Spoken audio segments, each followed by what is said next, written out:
Observe life. Observe it. Observe your patterns. Observe your behavior. Observe your triggers. Observe the people in your life that cause you to feel something inside.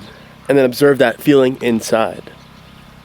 I came to this realization today that if you really can see things from a third person perspective, from a different POV, you are winning so much in life. You are winning so much when you just begin to not act so unconsciously, right? You start to actually face your shadows.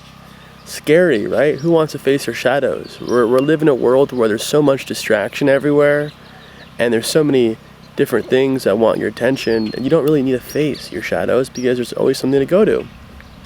So we've gotten really good at not giving into this dark side of us. We all have a dark side of us, but a lot of us aren't facing it.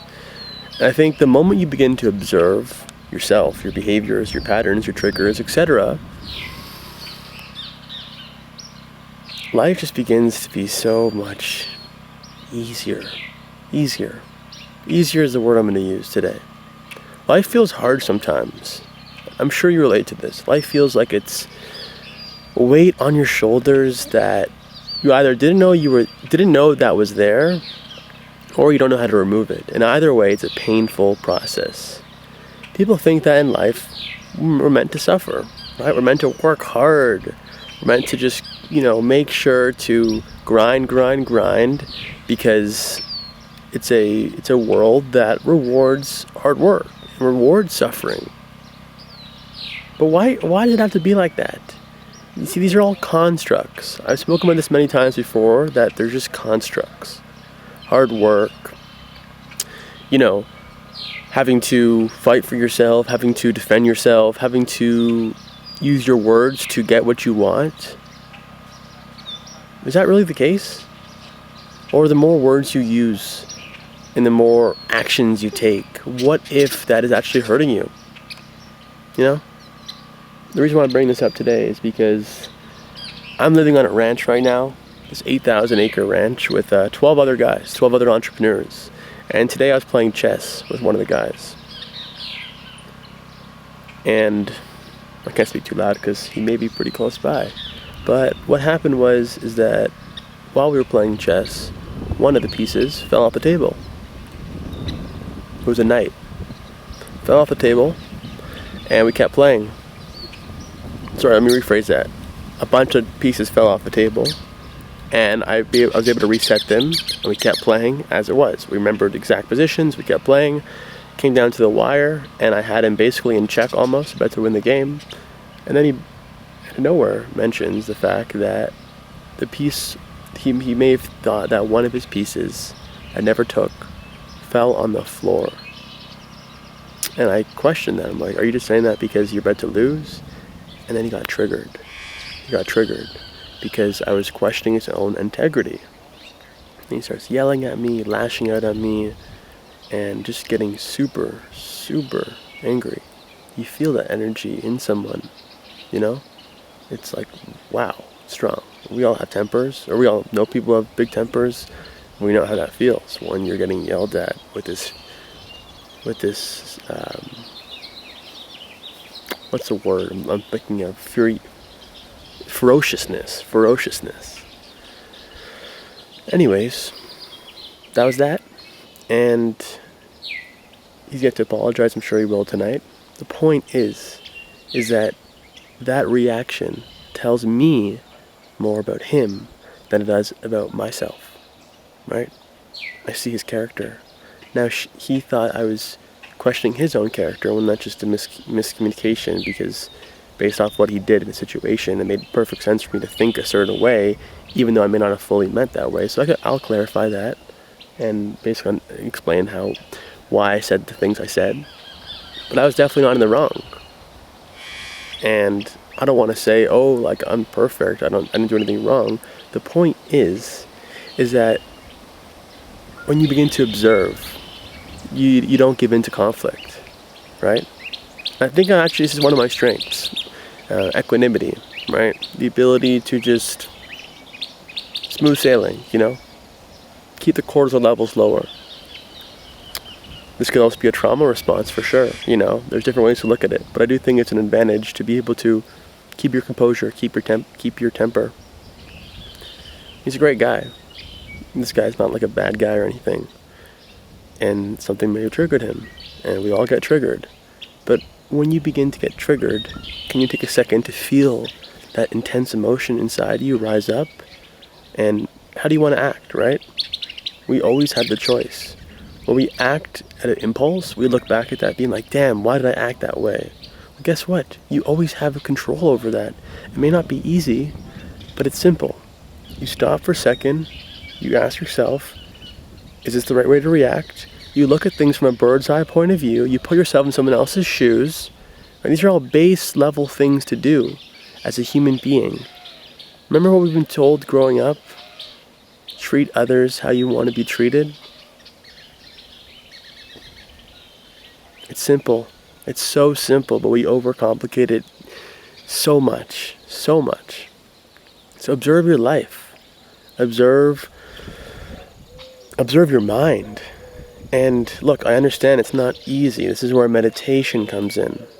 This is where coming out of the mind, the practice of just letting go of thoughts and just being one with your environment, being one with the pond that's right behind me here. Look how beautiful this is. Wow. This is awesome. But just be one. And it's not easy. I'm working on this myself. Again, these videos I make, these are just like conversations to myself. I'm not talking from this like authoritative perspective of like I've mastered my emotions, I've mastered my mind, because I'm human and I have a long ways to go.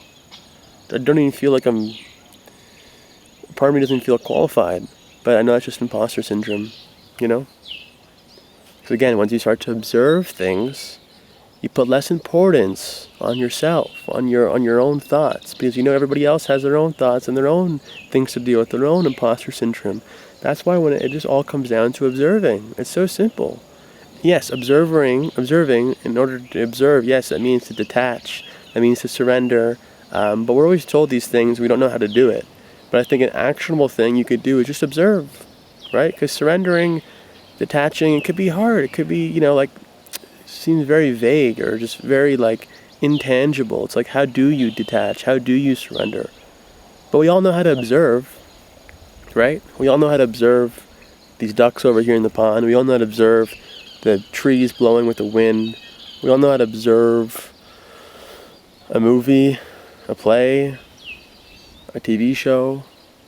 Maybe we don't observe those things because we're really fixated on that, but that's why I guess nature's our best teacher to observe. And I think our relationship with nature, with animals, reflects our relationship within ourselves.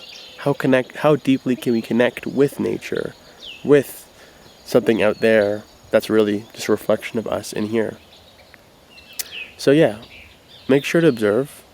Make sure next time you feel tense, just take a second to, as they say, take a chill pill, Because I think I developed this skill many years ago, actually. This is where emotional intelligence comes in, and I think I've been blessed with pretty high emotional intelligence. It's probably higher than my IQ, my intellectual, whatever it's called, just IQ, right? But I've always been someone, maybe when I was 16, 17, high school, 15, I began to observe things more and actually practice that skill, that muscle, because it's just a muscle. The more you're able to step back and just, see things how they are. Even if you're right or wrong, it doesn't matter. That's the part. It's like you always win when you observe. Because even when this other person's in the wrong, when you just observe, you become the person who's dominating that argument, no matter what. If you're just you just have a grin on your face, or you're just, the other person's waiting for your reaction, but you're not giving it to them. This is probably what Robert Greene talks about, I'm sure, in 48 Laws of Power. But it's such powerful stuff. And you don't care enough. You don't let your emotions get the best of you. And then after that, you feel so good about yourself, because you're like, I'm happy, yes. This person's, not only is he going to be apologized, not only is he going to be apologizing to me, but he's probably gonna be like, damn, that guy, dude, that Jared guy, he has this stoicism. Like, I want to be able to not react like he does. I want to be able to keep my composure around my family, around my kids, around my wife, around whoever it may be. So it's such a valuable skill to have as you journey through life, is to observe. And I think this goes hand in hand again with surrendering. So whatever word, resonates with you, I think for other people, observation is very powerful. It kind of applies more to like the physical plane, or just towards what's more normalized, right? Because in society, the word observe seems like it's a lot more common than the word like surrender. And surrender sometimes can get lost in translation of what that looks like. So just observe. Observe your patterns. Observe whatever maybe you need to observe. We all know what to observe. Let's start to do it. It's not going to happen overnight, but you got to start somewhere. A lot of people in my life I know that could definitely work on this, that definitely could utilize this, but they don't even begin observing. And yes, a layer before observing would probably be the self-awareness, the self-analysis, the auditing of your own life, of your own state, right? The observer behind the observer. But we're not going to go there today. Hear the birds chirping? I'm going to be observing that, right? My ears, my eyes. And observe my breath. It's muscle. You just got to practice. I got to practice more too. So that being said, that's a wrap for this video. If you want to connect with me, if you want to have a chat, a conversation, I do mentorship as well, one-on-one. Let's do it. Link it down below to see if you're a good fit. Or if you want to connect and talk about this, talk about community, talk about building brotherhood and travel and being able to build this next generation for people to live in outside of modern society, that's the topics that I like to talk about, along with many others. I think it's starting to rain now. I'll wrap this up. As always, much love, and I will catch you in the next one tomorrow. Peace out.